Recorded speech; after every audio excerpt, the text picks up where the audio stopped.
Students, मैं doctor Mukta Dwivedi, associate professor SPC government college Ajmer से बोल रही हूँ। हम अध्ययन कर रहे थे आपके पेपर 4 पब्लिक एडमिनिस्ट्रेशन के लिए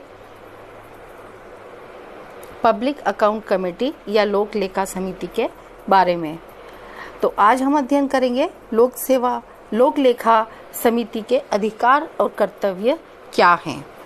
लोक लेखा समिति के जो कार्य हैं वो बहुत महत्वपूर्ण हैं। जैसा कि मैंने बताया कि बजट और जो वित्तीय प्रशासन है उस पर नियंत्रण करने में लोक लेखा समिति बहुत महत्वपूर्ण योगदान देती है। बजट व्यवस्थापिका के द्वारा जो वित्तीय प्रशासन पर नियंत्रण रखा जाता है उसमें दो चीज़ें महत्वपूर्ण हैं। एक तो लोक लेखा समिति की भूमिका महत्वपूर्ण है और दूसरी भारत का नियंत्रक और महालेखा परीक्षक यानी सीएजी की महत्वपूर्ण भूमिका होती है और इन दोनों के माध्यम से वित्तीय प्रशासन पर संसदीय शासन व्यवस्था के अनुरूप नियंत्रण रखा जाता है। तो लोक लेखा समिति के कार्यों की शुरुआत जो है वो भारत के नियंत्रक और महालेखा परीक्षक यानी कंप्ट्रोलर एंड ऑडिटर जनरल के प्रतिवेदन को जब वो प्राप्त करती है तो उसके कार्यों की शुरुआत हो जाती है। प्रतिवेदन प्रस्तुत करने के बाद में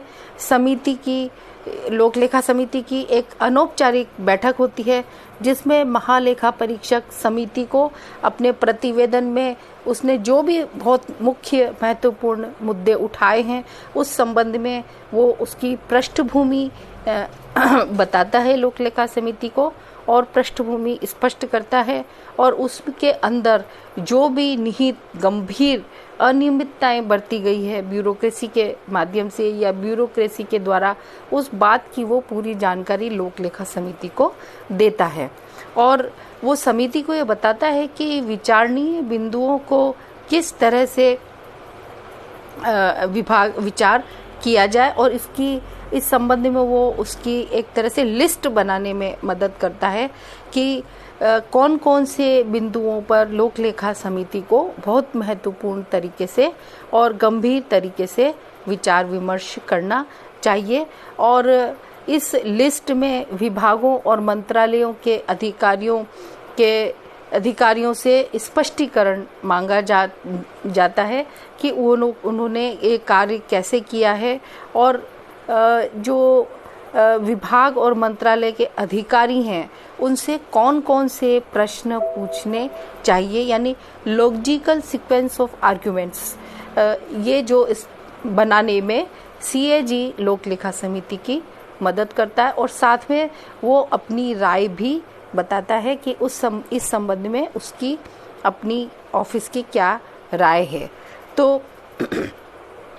या तो सीएजी स्वयं लोक लेखा समिति के सम्मुख उपस्थित होता है और इस संबंध में महत्वपूर्ण विषयों पर चर्चा करता है या फिर वो अपना कोई प्रतिनिधि है उसको भी समिति में बैठक के समय भेज सकता है। और जब समिति विभागीय अधिकारियों को जवाब तलब के लिए बुलाती है तो भी वो स्वयं भी उपस्थित रह सकता है और या फिर अपने किसी प्रतिनिधि को भी भेज सकता है। भारतीय संसदीय कार्यवाही के जो नियम बनाए गए हैं उस नियम में 143 नियम के अंतर्गत नियंत्रक और महालेखा परीक्षक से जो भी जानकारी लोक लेखा समिति को प्राप्त होती है तो उसके अंतर्गत लोक लेखा समिति निम्न कार्य कर सकती है। एक तो लोक लेखा समिति भारत सरकार के जो विनियोजन करने वाले लेख हैं उसका सूक्ष्म निरीक्षण कर सकती है। जो लेख हैं उसमें दिखाई गई जो भी राशि है उस राशि को क्या वैध रूप से प्राप्त किया गया है और क्या उन्हें उसी उद्देश्यों की प्राप्ति के लिए खर्च किया गया है जिस उद्देश्य के लिए उस राशि को रखा गया था और जिनके लिए संसद ने अपने विनियोजन अधिनियम में स्वीकृति दे रखी है। यानी लोक लेखा समिति ये सुनिश्चित करती है कि जिस राशि को जिस व्यय के लिए जिस कार्य के लिए रखा गया है स्वीकृत किया गया है या जिन उद्देश्यों की पूर्ति करनी है उन उद्देश्यों पर धन खर्च किया जा रहा है, किया गया है, या उसके लिए कार्य किया गया है अथवा नहीं किया गया है। तीसरा जो महत्वपूर्ण कार्य और अधिकार है लोक लेखा समिति का, वो यह है कि व्यय भी उसी अधिकारी के द्वारा किया जाना चाहिए जिसको करने के लिए अधिकृत किया गया है। जिस व्यक्ति या जिस अधिकारी को, किसी और व्यक्ति के द्वारा वो व्यय नहीं किया जाना चाहिए। ये तो जो लोक लेखा समिति के बेसिक कार्य हैं। इसके अलावा लोक लेखा समिति के कुछ कर्तव्य और भी हैं, जैसे सरकार के जो विभिन्न सरकारी निगम हैं, कॉरपोरेशन हैं, उत्पादक संस्थान हैं, या जो योजनाएं हैं सरकारी, उसके आय व्यय के ब्यौरे और उससे संबंधित महालेखा परीक्षक के रिपोर्ट में दर्शाई गई टिप्पणियों पर भी वो जांच कर सकता है। संसद अथवा राष्ट्रपति के आदेशों के अनुसार किसी स्वतंत्र निकाय अथवा निगम यानी कि ऑटोनोमस ब्यूरो ऑफ या कॉरपोरेशन के लेखों के लिए जो महालेखा परीक्षक द्वारा तैयार अंकेक्षण प्रतिवेदन तैयार किया जाता है, उसको देखकर या उसकी पृष्ठभूमि में इन ऑटोनोमस बॉडीज और ब्यूरोज और कॉरपोरेशन के इकाइयों के आय व्यय के और लेखों की जांच भी लोक लेखा समिति कर सकती है और करती है।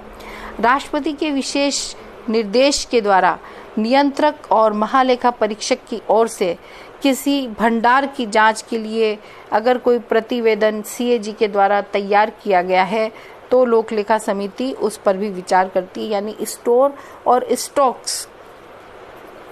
की जांच भी वो कर सकती है। और इन कर्तव्यों के अलावा लोक लेखा समिति किसी विशिष्ट उद्देश्य के लिए संसद ने अगर कोई अलग से धनराशि स्वीकृत की है